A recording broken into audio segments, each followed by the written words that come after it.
And now for our final speaker, Jeff Thompson with Art and Supercomputers.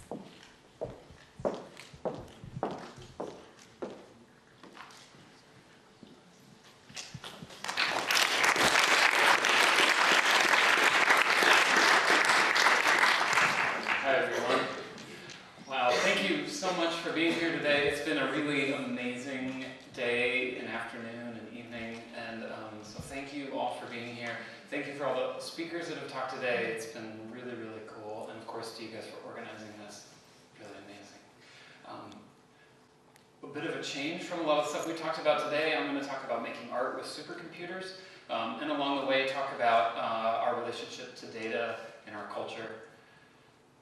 I was thinking about how to start this talk, and I keep wanting to say that data is all around us. It's completely ubiquitous. And that almost seems like a stupid thing to say, that it's so obvious now at this point. Facebook estimates that 15 billion images are uploaded every single day, and their total storage for just photo and video alone is 100 petabytes, which is just kind of unbelievable. In 2004, The Economist estimated that Walmart's total data storage was at about 460 terabytes, which isn't really that much. And in 2010, the New York Times estimated by that time that they were creating 2.5 petabytes of data per hour, which is just like impossible to believe. And a lot of these companies are really secretive about how this works, about how much data they're creating, about how they're storing it and how they're using it. But if this projection is accurate, I have no idea how much is being made now. So in this context, which is capitalist and is about making money, data is incredibly valuable. But if we think about data in other contexts, and since I'm an artist, the artistic context, I think data becomes a really fascinating cultural thing to think about. I'm really interested in how data can be personal, cultural, artistic, narrative, textual, and poetic. There's people that are doing data mining in their own personal lives as a way of bettering themselves, keeping track of calories, or more obsessive kinds of things where they're counting steps using homemade computers and all kinds of crazy stuff. I'm going to talk later about cultural data, things like movies and music and books. And there's some really interesting work being done with data as text. So there's a lot of work here being done in the digital humanities, where scholars are taking books and using computers to read through them as a data set. But I'm really interested in kind of flipping it the other way. So how can we look at a data set as a text, as a poem, or like a novel? And in many ways, data is very similar to poetic forms like the sonnet. They both have very rigid metrical structures. They both follow these kind of predefined formats. The difference, of course, is that with data, it's much harder to read. Partly that's the format, but really it comes down to scale. And so if we want to start looking at data in this way, we need to use computers. And if you want to work with really massive data, you need really massive computers. And so a few years ago, I got interested in working in this kind of way and realized that my laptop just wasn't going to cut it. And I started collaborating with the Holland Computing Center, which is the supercomputing facility for the University of Nebraska system. And with the really amazing support of David Swanson, Adam Caprez, and a few others, we started making art on this machine that's really meant for physics and weather and all this kind of stuff. So supercomputers, I didn't really know exactly what a supercomputer was, but they're not boring in what they do, but they're certainly boring in what they look like. We imagine that they look like this, and bonus points to anybody that can identify the NBC sitcom that this fake supercomputer appears on. They don't look like that.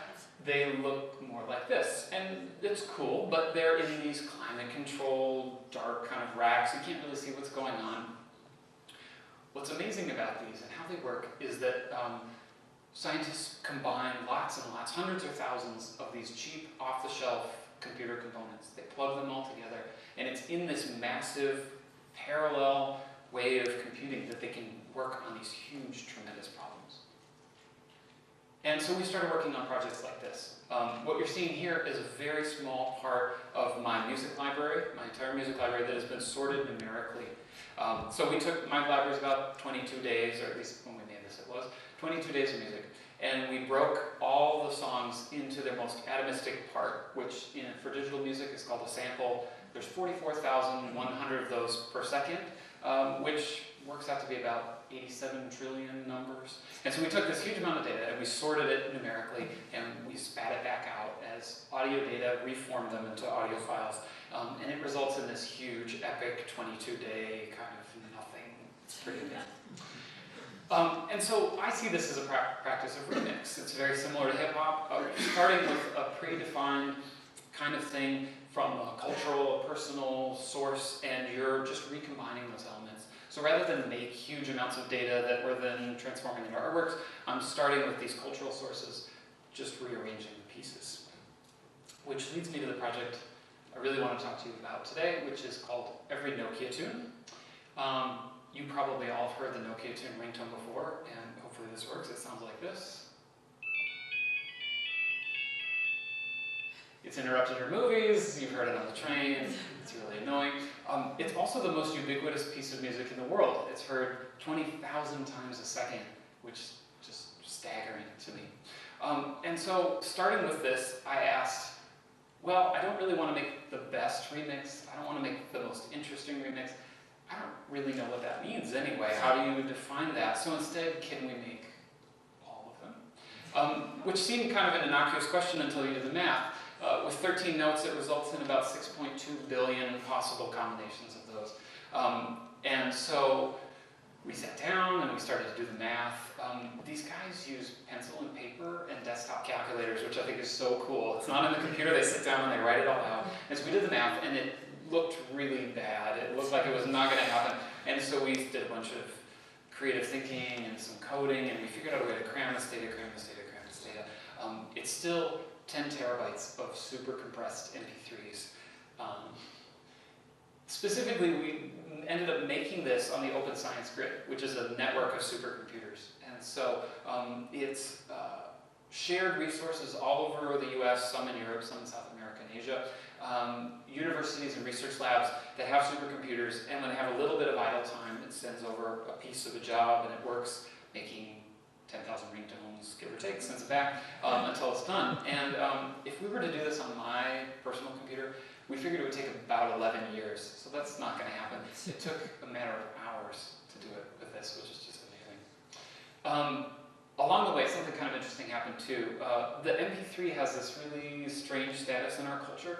I think we automatically assume that it's suspect, and it has nothing to do with the content of the file or where it came from. It's that .mp3, and we automatically kind of assume that it's stolen or from suspect source. And so a flurry of emails went around amongst the administrators of the Open Science Grid asking, what's going on? Why are there 6 billion MP3 files on here? Is this legitimate science? Which I think it is. That would be another talk. It ended up fine, but they thought that students had set up a file sharing network on the supercomputer, which is kind of great. But this is what artists live for. We disrupt these kinds of conversations. We find new ways of asking questions and talking about things. The result is this. It's a little squished. It's more like a square, but this is a bay of 4 hard drives. All the MP3s are stored on there. And it has no power or data connection.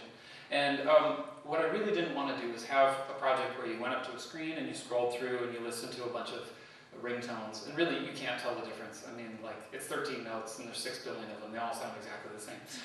So not go up to it and have the cool factor of, you know, what does this one sound like? Put it on your phone. But rather, it's more like a Zen koan. It's something that you're an object to think about. What that data really means when it's outside that context of usability. It's fascinating to me that these little platters inside there have such an amazing amount of data stored on that little thing, and it's so specific and so accurate and careful. It's this microscopic byte level scaled up to this geological, architectural kind of scale inside this thing. It's also 6 billion copyright violations, which I think is also really interesting. It's not one violation, it's all the possible copyright violations of the Nokia Tune ringtone.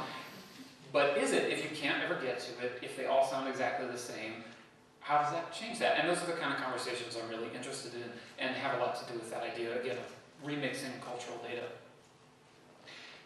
Which leads me to really the main thing I wanted to say today, that artists are really good at making associations and connections between disparate things. We don't have the same requirements that scientists do for reproducibility. We don't have the same requirements that scholars and historians and critics have, where we have to make a clear argument that other people can read and understand. Artists ask questions, we rattle the chain, we wait and see what falls out, and we kind of walk away. And I think it's amazing. I love working that way.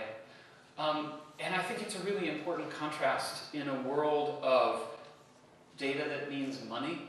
And I do also want to say, I hope that it's clear that the work that scientists and designers are doing with data, where they're working very hard to parse and present it in a way that's clear and understandable and useful and helpful to people, is absolutely important and meaningful work. But I think that having a broad conversation about data and its role in our culture from both sides enriches our understanding of how data affects our lives.